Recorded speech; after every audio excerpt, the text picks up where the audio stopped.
This is the Dollemore Daily, and I'm Jesse Dollemore. After the many years that I've talked about, covered, if you will, Donald Trump, it has become very clear that he's allergic to the truth. He goes out of his way, it seems, at times to lie when, as my mom used to say, why lie when the truth would sound better? That is encapsulating of the Republican leader. And in a lawsuit, I'll read a little bit from this Daily Beast article. The Daily Beast article is entitled, "Lawsuit Reveals Trump Can't Stand Being Compared to Hitler." A new lawsuit against CNN reveals just how much Donald Trump hates being compared to Adolf Hitler. And it is a remarkable lawsuit that I have here. There are some, in true fact, I mean, this isn't going anywhere. This is a defamation case. Donald J. Trump plaintiff versus Cable News Network Incorporated. He doesn't really talk about any anchor or employee of CNN calling him Adolf Hitler or directly comparing him. He's bitching about interviews that have been done. Alan Francis, for instance, Dr. Alan Francis, a former multiple-time guest on my podcast, by the way, he talks about interviews they've done with Jamie Raskin, the congressman from Maryland. It's all quite strange, but let me read a little bit from this because it really gets to Donald Trump's allergy to the truth, and that which is true bothers Trump a lot. Ex-President Donald Trump is doubling down on his quote-unquote "I am not Hitler" defamation lawsuit against CNN by adopting the Nazi strategy of attacking journalists as liars with court papers claiming, without irony, that, quote, "Americans are split when asked if the media is actually the enemy of democracy." Yeah, without irony, saying in a lawsuit against CNN for calling him Hitler, then proceeds to act like a Nazi about the press. Explain it, somebody. Since October, Trump has been waging war against the cable news network over the way it has increasingly drawn comparisons between his Make America Great Again movement and the rise of the Nazis in 1930 Germany. Listen, anybody who follows history, even from a rudimentary understanding of it, knows the parallels between Nazi Germany, pre-Nazi Germany, leading up to and into World War II, the similarities between the Republican Party and the Trump movement and that.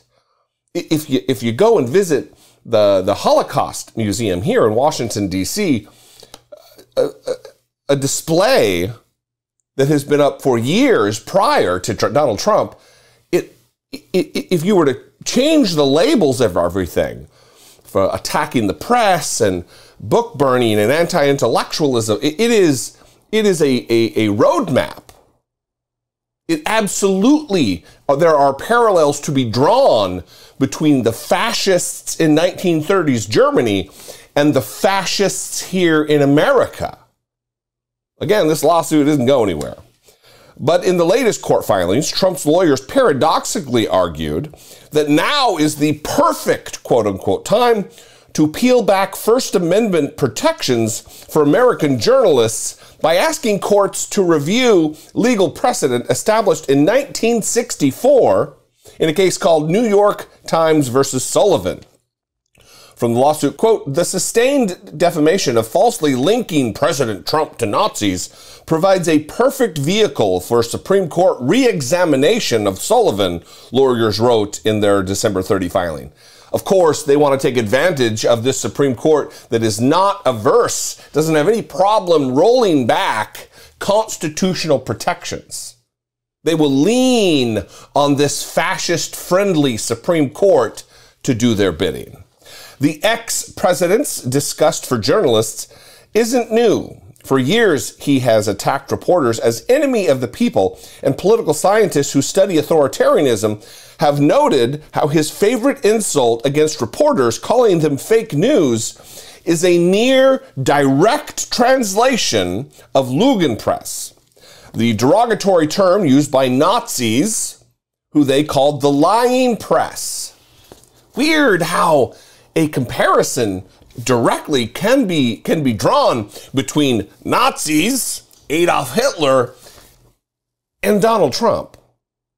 The same tactics, the same reliance on propaganda, the same adherence to the principles of violence, an attempted overthrow of the United States government.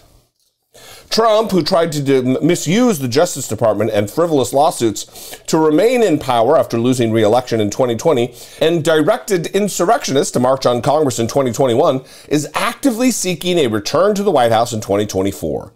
He is under federal investigation for his anti-democratic campaign of fraud and for inciting the January 6th Capitol attack. In the CNN lawsuit, his lawyers insist that this case does not attack constitutional principles or thwart legitimate political discourse, even as their client 3 weeks earlier publicly called for tearing up the United States Constitution. Trump, still fuming over his loss to President Joe Biden, on December 4th called a new election in a Truth Social post that demanded termination of all rules, regulations, and articles, even those found in the Constitution. And the most important statement of this is that the Republican Party did not disavow those comments. Largely, they've been ignored. While, and those who did disavow the comments gingerly were asked, well, if he gets to be the nominee, are you going to support him? Of course I'll support him. Of course I'll support the man who has said that we need to terminate the Constitution. The statement was not disavowed by Republicans who largely plan to vote for whoever wins the Republican nomination for president, even if it turns out to be Trump. So what's funny about this, set this aside here, is some of the examples that I mentioned earlier. Here's one, page 6, if you have the lawsuit, talking about Jamie Raskin.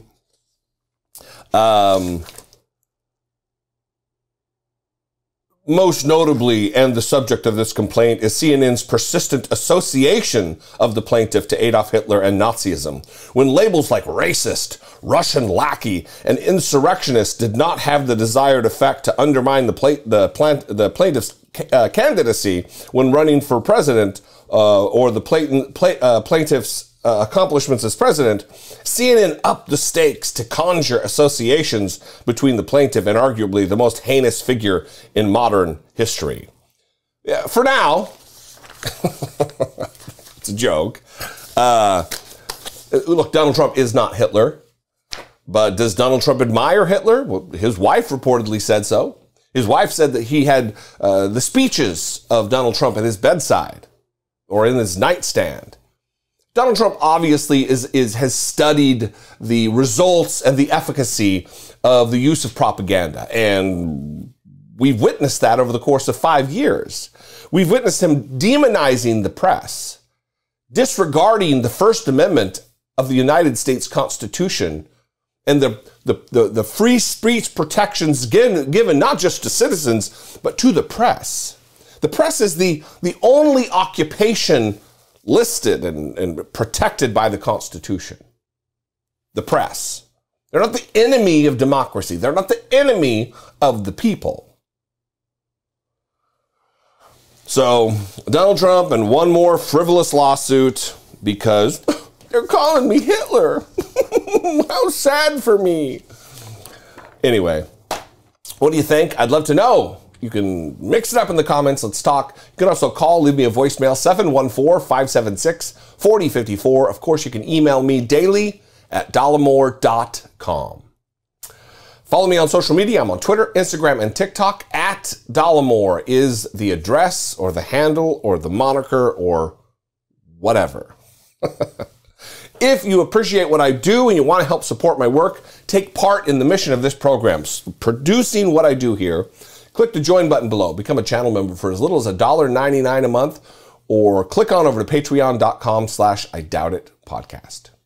I love you guys. I appreciate you very much. Thanks for tuning in. Thanks for being engaged. I'll see you next time. Until I do, be genuine. Take care of one another.